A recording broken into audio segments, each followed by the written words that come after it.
Bonjour Bruxelles, l'invité de 8h15. BX1.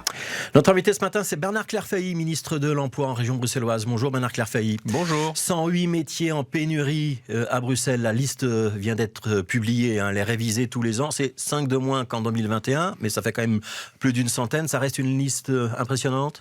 C'est une centaine de métiers sur des milliers de métiers, mais c'est une liste qui voit des métiers qui sont en pénurie de manière durable.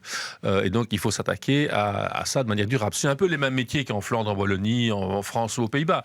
Mais il faut donc avoir des stratégies particulières là-dessus. Il y a des métiers en pénurie qui demandent de grandes études, comme informaticien, ingénieur, médecin. Et là, c'est plutôt l'orientation des jeunes vers ces métiers qu'il faut encourager, les études. Il y a des métiers qui demandent des études plus courtes, comme chauffeur de poids lourd ou commis de cuisine. Mais pour cela, je vois dans la liste des métiers en pénurie, réceptionniste d'hôtel ou aide ménagère. C'est pas des métiers où il faut a priori une énorme formation. Non, mais ce sont des métiers qui sont en pénurie, des métiers qui recrutent plutôt pour des raisons qualitatives, parce que les horaires de travail, les conditions de travail ne sont pas toujours assez attractives pour qu'il y ait assez de candidats.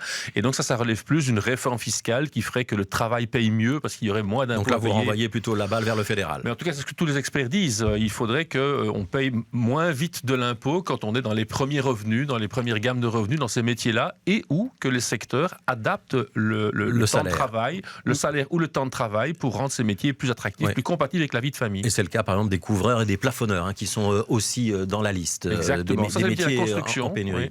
C'est la construction. Il y a des formations pour cela, et donc il y a une très forte attente. C'est des métiers qui recrutent et des métiers qui payent très bien dans la construction. Voilà. Et il y a aussi des difficultés pour recruter des enseignants, que ce soit dans le maternel ou dans le primaire ou au-delà. Et il y a aussi des difficultés dans l'ORECA. La réponse à tout ça, ça va être le bilan de compétences que vous allez rendre obligatoire ?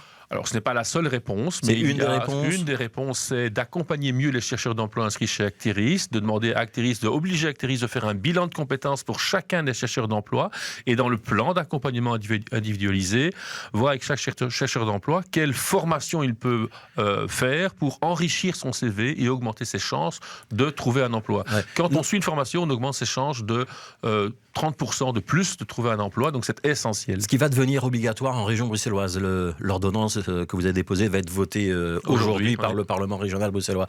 C'est le bilan de compétences ou c'est la formation qui va suivre ? Alors, le bilan de compétences est obligatoire pour Actiris, qui va le faire progressivement pour les 88 000 chercheurs d'emploi inscrits chez Actiris.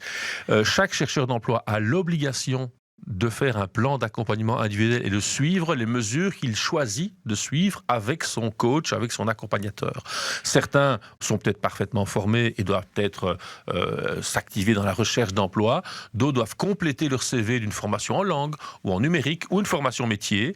Et donc, on doit convenir d'un plan. Celui qui ne respecte pas ce plan, celui qui ne fait pas assez d'efforts, celui-là peut être sanctionné dans le cadre du régime classique de sanctions. Ça veut dire quoi, les sanctions ? Ça veut dire qu'on perd une partie de son droit aux allocations de chômage, voire qu'on risque d'être exclu totalement à terme ? Exactement, ça peut être une réduction temporaire de l'allocation de chômage jusqu'à une suppression définitive pour quelqu'un qui serait réticent à tout effort. Ce qui n'est pas acceptable, évidemment. Ça veut dire qu'il y a des gens qui risquent d'être radiés des listes des demandeurs d'emploi en région bruxelloise à terme. Ça commence quand ? Ça devient obligatoire quand ? Alors, le bilan de compétences et la formation ? Actiris va commencer à partir du mois de septembre. Ils ont réorganisé leur manière de travailler. Du mois de septembre, on va commencer les premiers bilans de compétences. Ça mettra plusieurs années pour le faire pour tous les chercheurs d'emploi, mais on va commencer par les publics les plus éloignés de l'emploi, c'est-à-dire plutôt les jeunes, plutôt les femmes et plutôt les chercheurs d'emploi de longue durée, progressivement. Les chercheurs d'emploi de longue durée qui, depuis 2 ans, cherchent de l'emploi, c'est près de la moitié des chercheurs d'emploi à Bruxelles, parfois perdent de compétences, ils perdent la niaque, entre guillemets. Donc, il faut mieux les accompagner, mieux les préparer et les remettre en formation pour enrichir leur CV et accroître leurs chances de trouver un emploi en région bruxelloise. Alors, vous avez également la tutelle sur les allocations familiales au gouvernement bruxellois. Il fallait resserrer un petit peu les boulons de ces allocations pour assurer leur soutenabilité financière ? Non, nous avons le système le plus généreux et le plus adapté à lutter contre la pauvreté infantile. Le bureau du plan a fait une étude et reconnaît que le système bruxellois est le plus adapté à la situation sociale de certaines familles, de familles pauvres, et il faut là aider les enfants. Donc les allocations sont majorées dans le cadre de faibles revenus. Simplement, il y a des revenus qui ne sont pas bien comptés dans la déclaration d'impôt, c'est les revenus locatifs qui ne sont pas déclarés. Et donc simplement, pour éviter que des ménages qui ont un faible revenu de travail, mais un haut revenu locatif, ne perçoivent des allocations majorées. Donc ça vise plutôt les propriétaires. Ça arrive plutôt les propriétaires qui ont des propriété plus élevée, plus importante que la moyenne des ménages bruxellois. Donc ça veut dire que pour eux, on va limiter les suppléments si ils sont propriétaires d'un logement dont le revenu cadastral est supérieur à 2 000 €, si je ne me trompe pas. On leur limite le supplément, mais ils gardent l'allocation de base. Ouais. Ils n'ont plus droit au supplément social s'ils ont des revenus locatifs supérieurs à la moyenne. Ça veut dire qu'aujourd'hui, on versait des allocations familiales majorées à des gens qui pouvaient, par exemple, être multipropriétaires et avoir de fortes rentrées locatives. Donc la décision de les limiter existait depuis longtemps. Il fallait mettre en place le mécanisme technique, aller chercher l'information au ministère des Finances, etc., pour mettre en œuvre ce mécanisme de lutte pour l'égalité des droits de tous en matière d'octroi d'allocations familiales. Et théoriquement, ça fera une économie de 12 millions dans le budget de la... 12 millions sur 1 milliard, c'est pas l'économie qui est gigantesque, c'est plutôt le principe d'égalité de traitement de tous face aux suppléments sociaux. Ouais, sur les allocations familiales et tous les suppléments. Donc les suppléments, c'est ce qu'on verse notamment pour les familles nombreuses, mais aussi pour les orphelins, les familles monoparentales, les personnes qui souffrent d'un handicap, par exemple. Est-ce que tous ceux qui ont droit à ces suppléments, ils y touchent bien le supplément? Ou est-ce qu'il faut faire une demande? Ou est-ce que l'information circule bien? Alors nous avons mis en place un mécanisme avec les caisses d'allocations familiales pour essayer de détecter toutes les familles qui n'obtiendraient pas encore les allocations familiales. Tous les trimestres, nous vérifions les familles inscrites au registre de population à Bruxelles et nous vérifions si ces familles avec enfants sont bien dans les listings des familles qui reçoivent des allocations. Nous pouvons comme ça déceler des familles qui, venant de l'étranger ou ne connaissant mal le système, échappaient entre guillemets à l'octroi d'allocations familiales. Donc nous cherchons vraiment à limiter le non-recours aux droits. L'élargissement du ring, c'est finalement pas une si mauvaise nouvelle pour la région bruxelloise?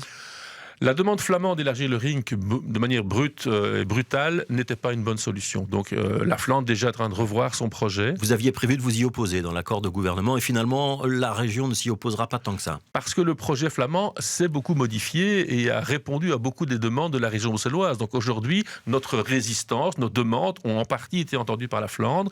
Et donc maintenant l'avis est plutôt mitigé. Il n'est pas un oui absolu. Nous voulons encore des améliorations. Nous ne voulons pas que l'élargissement du ring entraîne un supplément de trafic qui entraînerait un supplément de pollution. Et vous pouvez etc. entendre l'inquiétude par exemple de la commune de Gênes dont on va fermer la sortie du ring à la numéro 12 si je ne me trompe pas de numéro. Les inquiétudes sur le bois du Larbé qu'a priori il ne devrait pas être trop affecté par cet élargissement du ring. C'est bien pour ça que nous avions une opposition parce que nous ne voulions pas sacrifier la qualité de cet environnement au nord de Gênes le long du ring et qu'il y a des améliorations proposées par la Flandre maintenant. Donc on est dans une logique de dialogue, de gouvernement à gouvernement. D'amélioration et de voir si on peut améliorer le projet pour qu'il ne dégrade pas la situation à Bruxelles et permette à la Flandre d'améliorer la qualité de la circulation sur le ring sans accroître globalement le trafic et les nuisances. Alors, il nous reste 2 minutes, Bernard Clairfait. Je voudrais qu'on parle de la commune de Schaerbeek, votre commune. Vous êtes bourgmestre empêché puisque vous êtes ministre. Sadiq Koksal, élu sur la liste des filles qui annonce aujourd'hui dans la capitale qu'il passe sur la liste du mouvement réformateur. C'est un coup dur pour la majorité schaerbeckoise? Oui, c'est un coup dur parce que plus de 2000 voix aux dernières élections communales. Il s'est engagé avec nous et il soutient la dynamique qui est bonne à Schaerbeek et qui est largement soutenue, je pense, encore par la population. C'est un choix de carrière personnelle, se recaser. La démocratie est une chose fragile, évidemment, et donc il faudra en tenir compte, mais je pense que nous avons tous l'intention de... Vous êtes en train de dire qu'il fait ça par opportunisme et pour s'assurer un siège lors de la prochaine législature? Écoutez, si vous l'interrogerez clairement sur ses motivations, en tout cas, ça clarifie C'est ça que vous sous-entendez, en tout cas. Ça clarifie sa position sur une série de thématiques dont il discute de temps en temps, comme la question de l'étourdissement avant l'abattage. En rejoignant l'EMR, on voit quelle est sa position. Voilà. Ouais. Donc, ça pose quand même une question, Bernard Clairfait, de l'assiette ou de l'assise de la majorité schaerbeckoise. Vous avez déjà un conseiller communal, Michel Deherde, qui est absent. Ça veut dire et on voit qu'il y a un certain nombre de réunions qui ont été suspendues faute de quorum, c'est-à-dire faute de conseillers communaux membres de la majorité présents. Elle commence pas à devenir un petit peu juste, votre majorité? Oui, donc je dis la démocratie est une chose fragile. Nous avons une conseillère qui a un souci de santé qui la rend indisponible assez régulièrement, malheureusement, mais elle souhaite continuer son mandat. Nous avons un conseiller qui fait l'objet ou un échevin qui fait l'objet d'une enquête judiciaire et il est préférable qu'il ne soit pas présent. Du coup, cela crée évidemment des petites tensions dans la majorité. Et là, il y en a un de plus qui part. Ça va être encore plus compliqué. Il suffit qu'il y ait un malade, un absent en plus, ça crée des difficultés, mais ça n'empêche pas la commune de fonctionner. Vous allez tendre la main à l'un ou l'autre groupe pour essayer de récupérer une voix en plus? La loi communale est bien faite et permet à la majorité de fonctionner quand même, quand bien même il n'y a pas eu une soirée conseil communal, il peut y avoir d'autres conseils communaux. Et nous continuons à travailler pour le bien-être des Scarbecois et nous sommes toujours prêts à travailler avec tous ceux qui veulent, dans cet esprit-là, continuer le renouveau qu'on constate à Scarbeck pour Ce l'instant. que Sadiq Coxal met en avant, ce sont des différences sur la gestion du dossier Good Move. Ça s'apaise. On sait qu'il y a eu une réunion qui a mal tourné il y a une grosse semaine d'ici. Est-ce que malgré tout, il y a encore un dialogue autour de ce plan à Scarbeck? Sur le plan Good Move, il y a 2 quartiers dans lesquels ça a été mis en œuvre d'assez belle manière et il y a un large soutien populaire dans ces quartiers-là pour maintenir le mécanisme, même si tout le monde n'est pas d'accord, il y a encore des discussions. Et dans un 3e quartier, Place Pavillon, nous avons stoppé toute la mise en œuvre parce que le plan avait été clairement mal négocié. Mais il y a des mal réunions pour le discuté relancer avec les et citoyens. tout ne se passe pas bien. Et en tout cas, il n'est pas question de mettre en œuvre un plan Good Move ou un exercice Good Move dans un quartier s'il n'y a pas une adhésion populaire. Il faut bien le dire, c'est pas un projet idéologique, ça doit se faire avec le soutien de la population, à la condition que ça crée des améliorations concrètes dans le quartier. C'est pas là pour ennuyer la vie des gens. Au contraire, nous nous engageons clairement dans cette voie-là. Ouais, on a parlé de Sadiq Coxal. Il sera vraisemblablement le numéro 2 de la liste du mouvement réformateur aux prochaines communales. Et c'est Adjal Habib qui sera vraisemblablement un numéro 1. En tout cas, c'est ce qui lui est demandé. Vous l'attendez de pied ferme à Scarbeck? Elle est Scarbeckoise depuis longtemps, je la connais bien. Il n'y a pas de souci qu'elle vienne faire du travail local à Scarbeck. Elle vous fait peur ou pas? Je n'ai pas de raison d'avoir peur. Je pense qu'on a fait du bon travail à Scarbeck et on va continuer à le faire.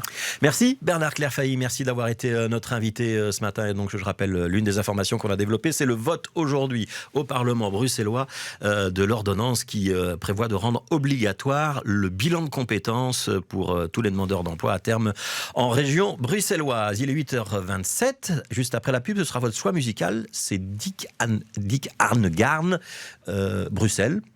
Petite nostalgie? Oui, une chanson de ma jeunesse, de mon adolescence, qui parle de Bruxelles avec un petit ton plaisant. Quand Bruxelles est aimée par les gens qui viennent d'ailleurs la voir, ça fait toujours plaisir. Et c'est une chanson qui date de 1974. On l'écoute dans 2 minutes.